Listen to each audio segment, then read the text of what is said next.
Tony McCoy has ridden more winners than any other jump jockey, but which are his 10 best rides? Number 10 is Brave Inca. Winner of the Irish Champion Hurdle at Punchestown. He beat both Max Joy and Archibald in a very good finish. He was absolutely fantastic. What about number 9, Sean Plev at the Cheltenham Festival? There's no bad winner at the festival. No, he was a horse that had his first run over fences only a few weeks beforehand.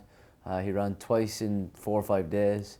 He went to the festival as a big outsider and won the Arkle, which was brilliant. I tell you a horse number 8, Dino's Beaner in the long walk. Now, you've had so many battles with this horse, but what a little lad he was, unbelievable. Yeah, great character, one that you always had to coach and cajole to try and get the best out of him. But he won a Grade 1 winning the long walk and beat a fabulous horse in Barracuda. He was a monkey though, wasn't he? Yeah, he was a monkey. It was tough to get the best out of him, but I was lucky. I had some real good days on him, and I was delighted that he got his Grade 1 success then. Now, your most recent top 10 entry is Drill Sergeant at Haydock. That was just remarkable. I mean, did you think you were going to win at any stage? It's one of those strange things in racing. He obviously was probably the best horse in the race. He had plenty of runs in the flat.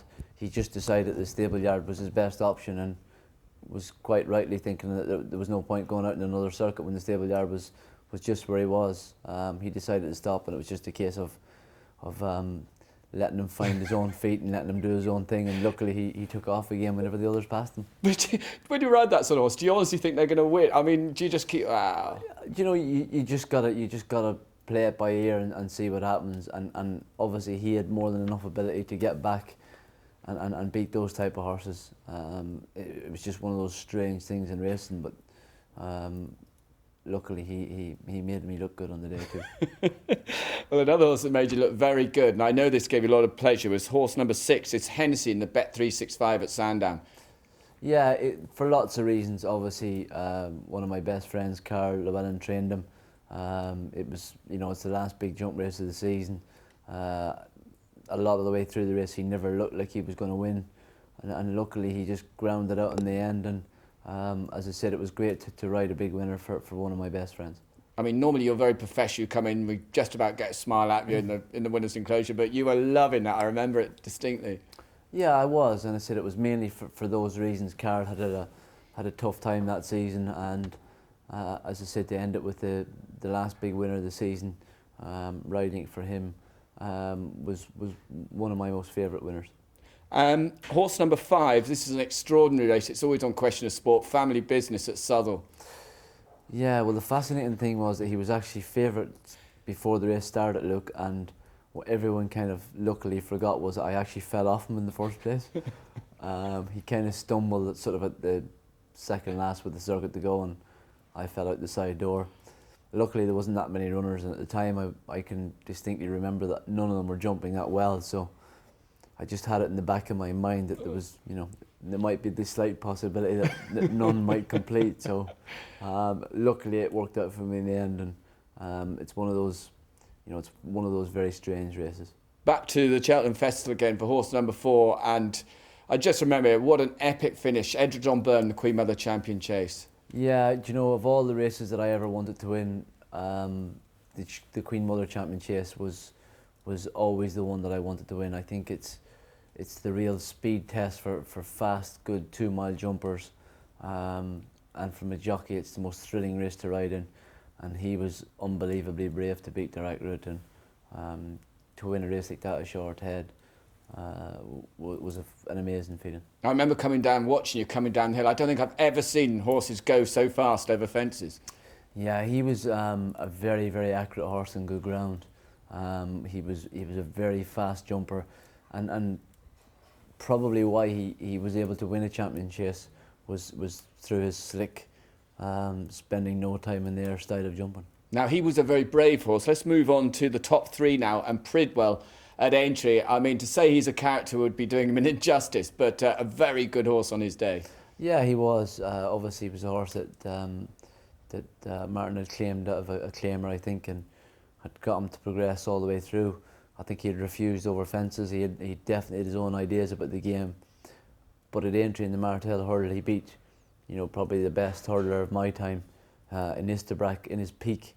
Obviously the ground was pretty heavy and it was 2.5 miles, so you know that was probably against him a little bit. But to beat Esterbrak in his peak, and to get a horse to win a race like that through both coaxing him and cajoling him, and I suppose a little bit of brute force in the end, is probably what made him win. Opened up to people though that you're not one-dimensional. You don't have to drive horse home. There's a lot of finesse there as well.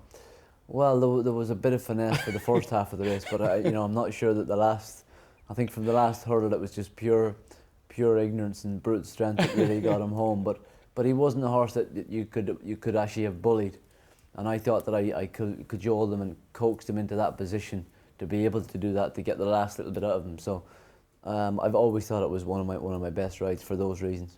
Move on to the big one then, the Grand National. It eluded you for so many years, and then Don't Push It did it for you. Yeah, he was a horse that we always thought had huge potential.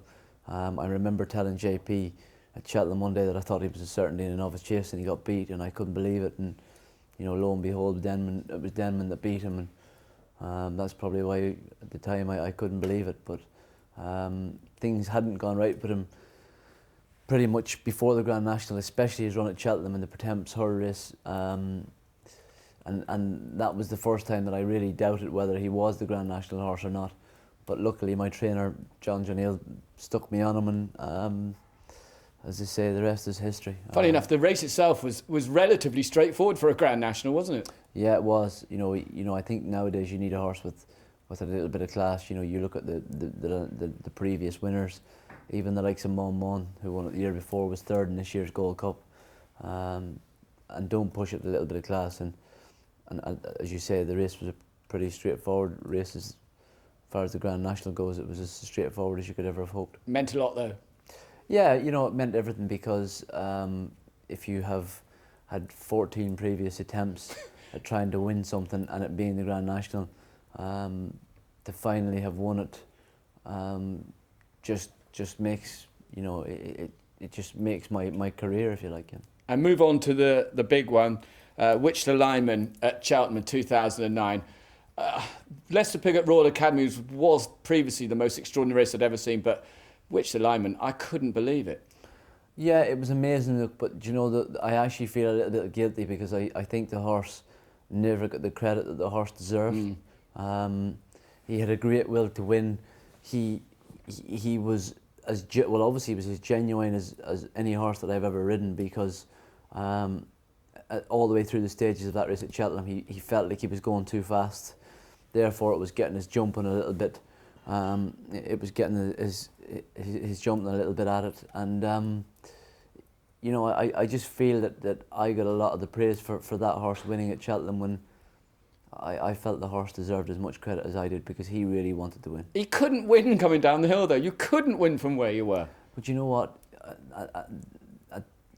Through that race at Cheltenham, he never really looked like winning, but I genuinely thought when he turned to come down the hill that he was going to win.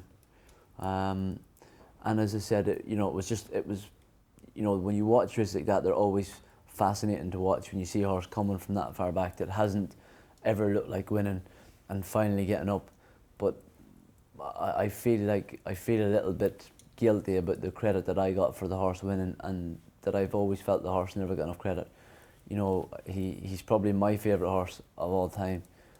For obvious reasons, I rode 2 festival winners on him, but he had an enormous will to win. Bingo.